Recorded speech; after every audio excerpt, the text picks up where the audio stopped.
this is the thing that I think is probably going to cause us, the four of us to break up, that we'll end up arguing about till the end of time. Tatum passing up the shot to Smart. I understand rational-minded people will say Smart had the better look, and it was open three in the corner. I don't know that I can argue with it. But again, here we are where you're working the ball around, and you give it to the trust thing, though. It's the trust you give it thing. to your fourth. You have three scorers on the floor, and the fourth guy and your fourth option gets the final shot of the game. Granted, it was an open shot, and granted, it was wide open. It was wide open, but again, you're always going to come down to it. I don't mind Tatum passing up that. If the Neesmith is the guy who catches the ball on that last position, I feel okay about that because that's his job. That's what he does for a living. He shoots threes, even if he's only been in the league for 10 seconds. Okay. Wow. Marcus Smart is fine. He's okay. He's a lifetime 35% three-point shooter. He's fine, but he's still by far clearly the fourth option on the floor. Agreed. And it's a good basketball play. And at any other point in the game, nobody's going to say, do you remember that time when the Celtics were tied at 60 in the third quarter and Tatum passed up that shot and gave it to Smart? No one's going to call that out in the third quarter of a tie game, but you are going to always scrutinize it in a late game, end of game situation. Shouldn't even been there. Like that play. But I'm just looking at that. Fair or not fair? Because people will look at it. And I don't think it was a bad shot, but yeah. Yeah. So you know my stance. I lean with you in terms of I usually always only want Jayson Tatum or Jaylen Brown or now Kemba Walker taking the shot. In this case, you're not coming out of a timeout. You're coming down the court. You have what? 5 seconds. I forget how many seconds they had. 6 seconds maybe. To get the look that they did, I cannot complain about it. It was a completely clean corner three, high percentage shot from, Marcus Smart, say what you want about him, but that's a shot that he should have hit. He should hit that shot. If Jayson Tatum forces up a three, John, you're going to be the first one to criticize him for that wacky 3-point fade away. So yeah. It's not fair. It's not a fair. It's not fair. No, I know. But if the shot goes in, it's a great play by the Celtics and Brad, and we're going in. We're talking about how they're going into overtime and.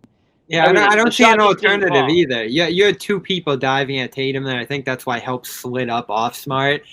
So where was Smart supposed to pass it to? You're down three, so you need to take a three there. There was no other option, really. Now, you could say one of our commenters just said have him on the floor.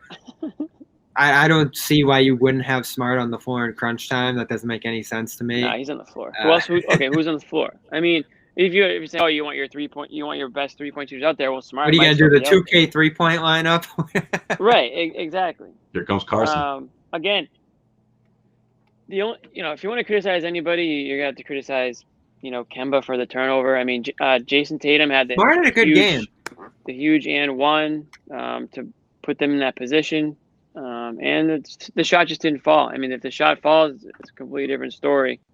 Marcus Smart's not going to stop shooting. I mean, and honestly, you don't really want your basketball players to be second guessing.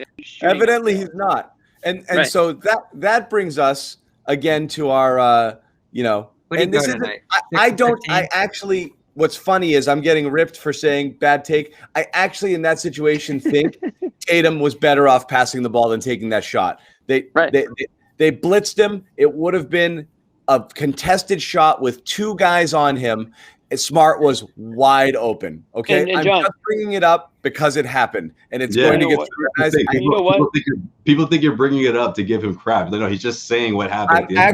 Right, and I don't mind. I get it because if I raise it as an issue, I'm entertaining the possibility. Those were the kind of shots they took against Detroit, though. Like Grant took those, Smart took those. It was the same deal when you went. It was a little bit, but you went stretches. Jaylen didn't get the ball enough down the stretch there as well. So I mean, there's these late game execution issues. But you're right, it shouldn't have gotten to that point. I don't think anyway. But the Smart thing is interesting because of what happened today. So Marcus, by all accounts, for the last two games, played his two best games of the season. In those games, he shot 8 field goals and 6 field goals. He had 9 and 10 assists, or 9 and 11 assists in those games. Tons of steals, extremely active. exactly the type of Marcus Smart that you want to see all the time, and everybody was lauding his performance, okay? So then, and we have the stats to back it. There is empirical evidence. Over the last 2 years, when Marcus Smart takes 13 shots or more, the Celtics have a horrible record. When he takes fewer than that, they have a better record. And there's other reasons behind that as well. So, but what's interesting is, seeing as he had reduced shots these last couple of games, as you're starting to get your stars back, he was asked about it today in the pregame media availability, like, hey, have you kind of tamped down your shots and your shot selection and this and that? And Marcus was having none of it. So here's what Smart had to say prior to the game on that.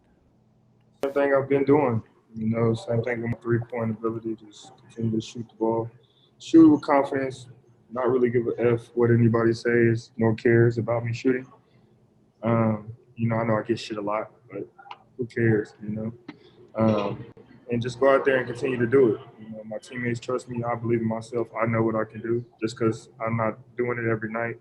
We have a stacked team, so a lot of the times the stuff that I do or not doing does go unnoticed. So for me, it's just to keep playing, There's nothing new. There's nothing different that I haven't been doing. Working in the past is just, with those guys out, it was more opportunities for me and to show the skill set. So, like I said, just really going out there and just doing it. Nothing new, just continue to work. So again, Testy. Breakfast Club, some kind of interview. So Testy, so doesn't like being told you should shoot less, even though the evidence says you should shoot less, and the results are there that it's better when you shoot less. And in fact, your field goal percentage over your career for the amount of shots that you take is among the worst in the league. There is no debating that he is one of the worst shooters who shoots 10 or more shots a game in basketball. He has been over his career.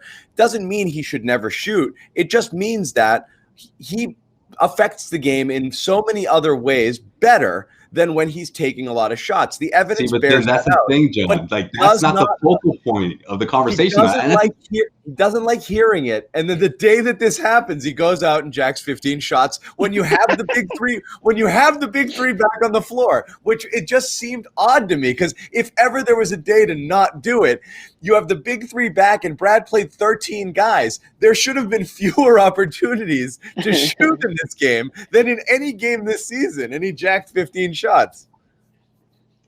Josue's got something. I think you just said it. You just said it yourself, John. Like what he does outside of that, usually or most likely, almost 1,000% outweighs those bad looks, right? So why is this always a focal point? Why is this always a talking point for Celtics fans? Why? Because when everything else is going wrong, it's like the card in the back pocket that every Celtics fan wants to pull out. Oh, this is why they're losing. Oh, this is the problem. Marcus shoots too much. And I think it's just reached a boiling point since the postseason, which was understandably so. And I think Marcus said, okay, let me, go out there and do my thing and not, make such a point of emphasis about that. But then here it comes again. Here's a talking point because why? Because Kemba was out. Oh, because of COVID protocol, a lot of other players were out. Celtics were losing games because those players are out. Oh, well, wait a minute. Look at the stats. Marcus Smart is shooting, 14, 16 shots. Well, why is he shooting so much?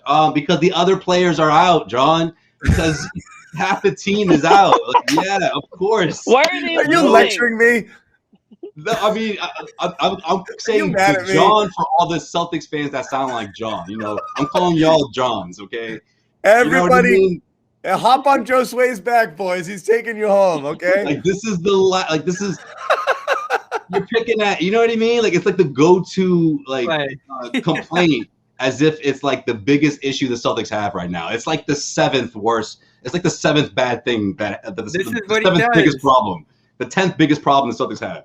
He plants that talking point, and the little Johns just take it everywhere, all over the internet. Yeah, the little Johns, yeah.